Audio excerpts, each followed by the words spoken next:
오늘 말씀은 창세기 12장 1절부터 9절까지 말씀입니다. 1절부터 9절까지 말씀입니다. 여호와께서 아브라함에게 이르시되 너는 너의 고향과 친척과 아버지의 집을 떠나 내가 내게 보여줄 땅으로 가라. 내가 너로 큰 민족을 이루고 내게 복을 주어 내 이름을 창대하게 하리니 너는 복이 될지라. 너를 축복하는 자에게는 내가 복을 내리고 너를 저주하는 자에게는 내가 저주하리니 땅의 모든 족속이 너로 말미암아 복을 얻을 것이라 하신지라. 이에 아브라함이 여호와의 말씀을 따라갔고 롯도 그와 함께 갔으며 아브라함이 하란을 떠날 때 75세였더라. 아브라함이 그의 아내 사레와 조카 롯과 하란에서 모은 그 모든 소유와 얻은 사람들을 이끌고 가나안 땅으로 가려고 떠나서 마침내 가나안 땅에 들어갔더라. 아브라함이 그 땅을 지나 세겜 땅 모래 상수리 나무에 이르니 그때 가나안 사람이 그 땅에 거주하였더라. 여호와께서 아브라함에게 나타나 이르시되 내가 이 땅을 내 자손에게 주리라 하신지라. 자기에게 나타나신 여호와께 그가 그곳에서 제단을 쌓고 거기서 베델 동쪽 산으로 옮겨 장막을 치니 서쪽은 베델이요 동쪽은 아이라. 그가 그곳에서 여호와께 제단을 쌓고 여호와의 이름을 부르더니 점점 남방으로 옮겨갔더라. 아멘. 아멘. 오늘 말씀은 굉장히 익숙한 말씀이죠. 제가 여러 번 예를 좀 들어가지고 말씀을 전했던 기억이 있습니다. 1절부터 보면요, 여호와께서 아브라함에게 이르시되, 어떻게 보면 아버지 데라가 죽자마자 마치 기다렸다는 듯이 하나님께서 아브라함을 찾아와서 말씀을 하십니다. 원래 목적은 가나안 땅이었는데 중간에 하란에서 머물러 버렸죠. 그리고 거기서 데라는 죽음을 맞이하게 됩니다. 그리고 아브라함에게 나타나서 이제 하시는 말씀이 무엇이냐? 너는 너의 고향과 친척과 아버지의 집을 떠나 내가 내게 보여줄 땅으로 가라. 이제 하나님께서 떠나라 말씀하시면서 내가 내게 보여줄 땅으로 가라. 사실은 이제 가나안 땅입니다. 가나안 땅인데 구체적으로 어디로 가라라고 하는 이제 목적지를 정확하게 가르쳐 주시지 않으시는 가운데 절대적으로 의지하며 순종하는 그런 모습을 하나님께서 보기 원하셨던 것 같습니다. 그래서 보여줄 땅으로 가라.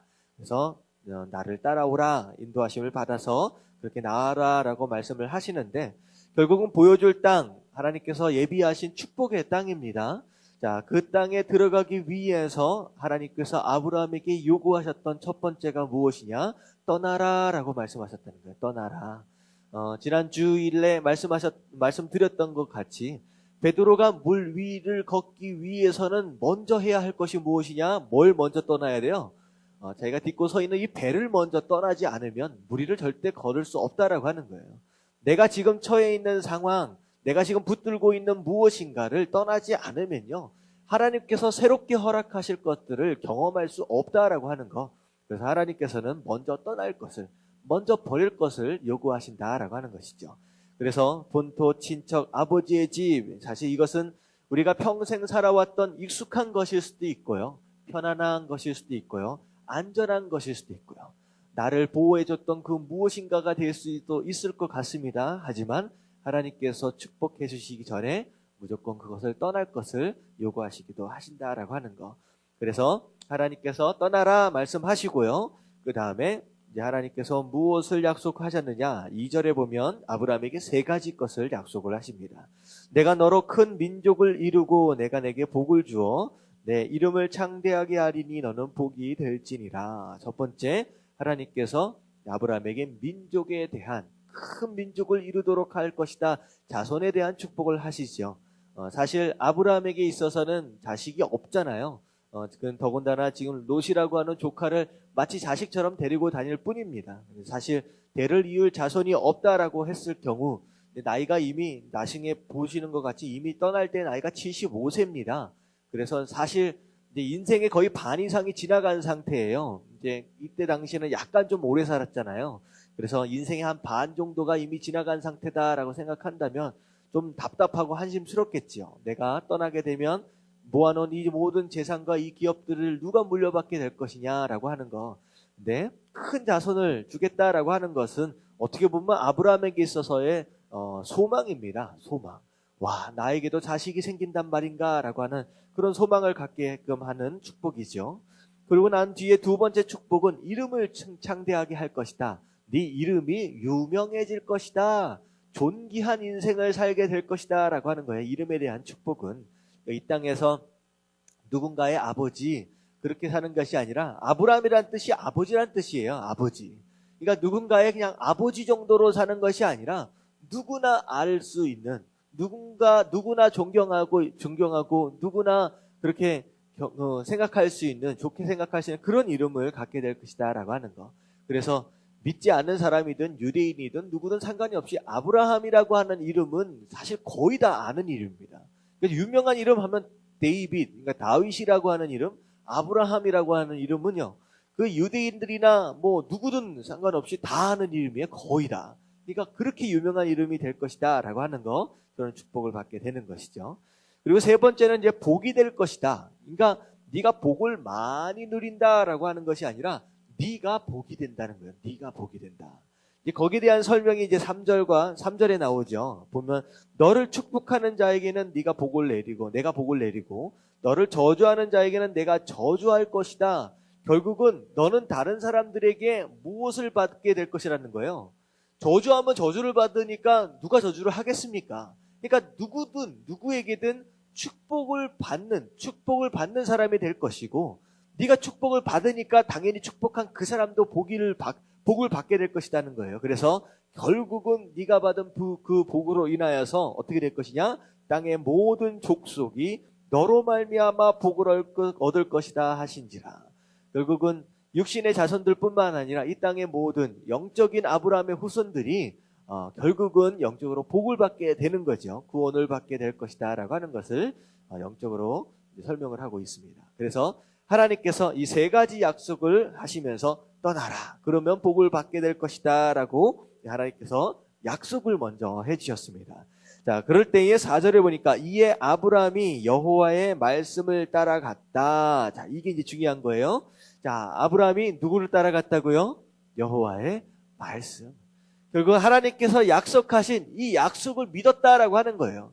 그래 내가 떠나기만 하면 비록 익숙한 환경일지라도 편안하고 정말 안전한 이 모든 것들이다라고 할지라도 하나님의 약속 떠나기만 하면 이 약속은 반드시 이루어질 것이다 라고 하는 것을 확실하게 믿었기 때문에 다시 말하면 떠났다라고 하는 것은 아브라함의 믿음이 그 안에 있었던 것이고요. 그리고 믿음을 전제로 한 순종 바로 그것으로 말미암아 아브라함이 본토 지청 아버지의 집을 떠날 수 있었다라고 하는 거예요. 그래서 정말로 우리가 말씀을 믿는다라고 한다면 우리에게 허락하신 비전, 우리에게 허락하신 그 하나님의 약속을 믿는다라고 한다면 하나님이 그 어떤 것을 얘기하신다라고 할지라도 우리가 떠나라면 떠날 수 있고 우리가 무엇하라라고 한다면 그 말씀에 무조건 순종할 수 있는 그런 사람이 될 수 있다라고 하는 거예요. 그래서 언제나 말씀을 믿고 말씀에 순종하는 아브라함과 같은 신앙을 가지시길 주님의 이름으로 축원합니다. 아멘. 그래서 아브라함은 여호와의 말씀을 믿어서 따랐고 떠날 수 있었다라고 하는 거. 그런데 이제 보니까 롯도 그와 함께 갔으며 아브라함이 하란을 떠날 때에 75세였더라. 자, 함께 떠난 롯. 사실 남겨져 있기 애매한 상태예요. 남아있으면 누가 이 롯을 보살피겠습니까? 근데요, 롯이라고 하는 사람, 어떻게 보면 조카 하니까 나이가 굉장히 어린 애처럼 느껴지는데, 그렇지가 않아요. 75세, 이러니까, 롯이라고 하는 이 사람은 나이가 못해도 한 30살, 40살 정도는 될 수 있을 나이니까, 충분히 독립할 수 있었을 나이일 것 같습니다. 근데, 같이 떠났다라고 하는 거. 복받은 사람과 함께 더불어 있다라고 하는 것을 인하여 이제 롯도 이제 함께 복을 받게 되지요, 나중에. 자, 이제 5절에 보니까 아브라함이 그의 아내 사레와 조카 롯과 하란에서 모은 모든 소유와 얻은 사람들을 이끌고 가나안 땅으로 가려고 떠나서 마침내 이제 가나안 땅에 들어갔더라. 이제 모든 것 다 모아서 떠나서 이제 가나안 땅 안으로 들어갑니다. 이제 생명상 앞쪽을 보면 이제 지도가 나와 있죠. 이렇게 오른쪽으로 이제 왼쪽으로 서쪽으로 쭉 향해서 이제 밑으로 남쪽으로 쭉 향해서 내려가는 장면이 나옵니다. 자, 그랬더니만 거기에 처음 만난 땅이 있어요. 아브라함이 그 땅을 지나 가나안 땅 안으로 들어가서 그 땅 안으로 쑥 내려가면서 어디 땅에 머무르게 되느냐? 세겜 땅 모래 상수리 나무에 이르니 그때 가나안 사람이 그 땅에 거주하였더라. 하나님께서 주시겠다라고 말씀을 하셨는데 이 땅이 비어있는 땅, 주인이 없는 땅이 아닙니다. 그래도 이제 사람들이 살고 있었다라고 하는 거예요. 자, 세겜 땅이라고 하는 지역에 이제 머무르게 됩니다. 그리고 나서 여호와께서 아브라함에게 나타나 이르시되 내가 이 땅을 내 자손에게 주리라 하신지라. 그리고 나서 자기에게 나타나신 여호와께서 여호와께 그가 그곳에서 제산을 쌓았다. 근데 결국은 이제 하나님께서 세겜 땅에서 이제 머무르고 있을 때 나타나셔서 자, 내가 이 땅을 주겠다라고 약속을 하셨어요. 그래서 아브라함이 그 땅에 머무르면서 가장 먼저 했던 것이 무엇입니까? 제단을 쌓았다, 예배를 먼저 드렸다라고 하는 거예요. 자, 거기에서 베델 동쪽 산으로 옮겨 장막을 치니 서쪽으로 베델이요 동쪽은 아이라. 그가 그곳에서 여호와께 제단을 쌓고 여호와의 이름을 불렀더라. 이동을 할 때마다 이제 아브라함이 했던 것이 무엇이냐? 제단을 쌓는 일을 멈추지 않았다라고 하는 거예요. 그래서 사실은 이걸 이제 그림처럼 생각을 한다면 이제 그렇잖아요. 이제 사람이 지나가는 자리마다 발자국을 남기거든요. 동물들을 잡을 때도 마찬가지입니다. 동물들이 지나갈 때 남긴 그 발자국을 보고 동물들을 사냥을 합니다. 사람도 지나가면 발자국을 남겨요. 근데 아브라함이 지나간 자리에는 뭐가 남겨져 있느냐라는 생각을 할 때 뭐가 남겨져 있습니까? 제단이 남아져 있어요. 제단이. 그러니까 이 사람이 지나가는 곳마다 제단의 흔적들이 남겨져 있게 된다는 거예요. 사실 오늘날 우리가 예배를 드릴 때는 이렇게 함께 모여서 예배를 드리지만 이제 그 당시에는 돌을 갖다가 놓고 제단을 쌓잖아요. 그러니까 제단이 쌓아져 있다라고 하는 것으로 인하여서 이 자리는 아브라함이 지나간 자리구나라고 하는 것을 알 수 있게 된다라고 하는 거예요. 그래서 저는 이제 한번 말씀을 드렸던 것 같습니다. 우리가 살아온 길, 우리가 뒤에 무엇인가의 흔적들을 남긴다라고 한다면 어떤 흔적들을 남겨야 하느냐라고 하는 거예요. 대단한 어떤 위협들을 남긴다라고 하는 어떤 그런 것이기보다는 우리가 정말로 우리 인생 뒤쪽에 남기며 가야 할 흔적이 있다라고 한다면 바로 예배의 흔적이 아니겠느냐라는 생각을 해보게 됩니다. 그래서 우리가 어딜 가든지 항상 예배를 드리면서 예배의 흔적들을 남기는 그런 믿음의 조상이 되어야 하지 않을까라는 생각 가운데 우리 자손들에게도 우리 후손들에게도 예배의 본을 보일 줄 아는 그런 사람이 되어야 하지 않을까. 우리가 그런 사람이 되어야 할 줄로 믿습니다. 아멘. 그래서 아브라함은 제단 예배의 흔적들을 남기며 살아가는 그런 삶을 살았다라고 하는 거. 비록 여러 가지 연약함이 사실 있어요. 이제 아시다시피 이제 9절 쭉 넘어가다 보면 이제 남방으로 가다가 기근을 만나서 어디로 가버려요? 애굽으로 좀 갑니다. 이런 연약함이 있지만 하지만 좋은 그런 점들 생각해 볼 수 있다라고 한다면 예배드리고 있던 그런 모습. 사실은 이걸 이삭이 본받아요. 이삭도 똑같이 예배를 드리는 삶을 삽니다. 그리고 아브라함이 실수했던 것도 똑같이 이삭이 또 실수를 또 해요. 이거 결국은 눈으로 보면서 이제 닮아가는 것 같아요. 자손들이. 그러니까 우리에게는 좋은 믿음의 본을 보이고 그리고 예배의 본을 보이는 가운데 우리가 남겨야 할 것은 바로 예배의 흔적들을 남겨야 된다라고 하는 거 우리가 이 아침에 생각해 보면 좋을 것 같습니다. 그래서 오늘 하루 사시면서 하나님 우리에게 허락하신 말씀이 있거든요. 특별히 우리끼리 모였으니까 하는 얘기인데요. 우리에게 허락하신 예담의 사명이 있고 그리스도의 사명이 있는데 그게 하나님께서 우리에게 주신 비전이고 그리고 약속입니다. 그것을 향하여서 한 걸음 한 걸음 또 나아갈 때 떠나야 할 것들이 있고 또 버려야 할 것들이 있고 또 그런 가운데 또 우리가 끝까지 이 말씀을 따라가야 한다라고 하는 거 이 아침에 다시 한번 기억해 보면 좋을 것 같고요. 그리고 오늘 하루도 또 이제 제가 이제 오성교 사님한테 잠깐 드렸지만 그런 말씀을 하셨던 것 같아요. 아침마다 요즘에 좀 가셔서 새벽에 나눴던 이 큐티 말씀을 간호사와 함께 이렇게 나누는 어떤 기회들이 아침마다 좀 있어진다라고 하는 말씀을 들으면서 그런 것 같아요. 맞습니다. 우리가 왜 예담이라고 하는 그 비전 아래, 크리스터디라고 하는 비전 아래 모여서 목회를 하고 또 의원을 또 세워서 병자를 치유하고 결국은 하나님의 말씀에 순종하고 말씀을 통하여서 말씀에 순종하는 것을 통하여서 그분의 이름, 그분의 영광을 나타내기 위한 것이잖아요. 결국은 예배로 시작하는 그런 하루상 그 무엇을 하든지 그게 바로 아브라함이 남기고 가는 예배의 흔적이라고 생각을 합니다.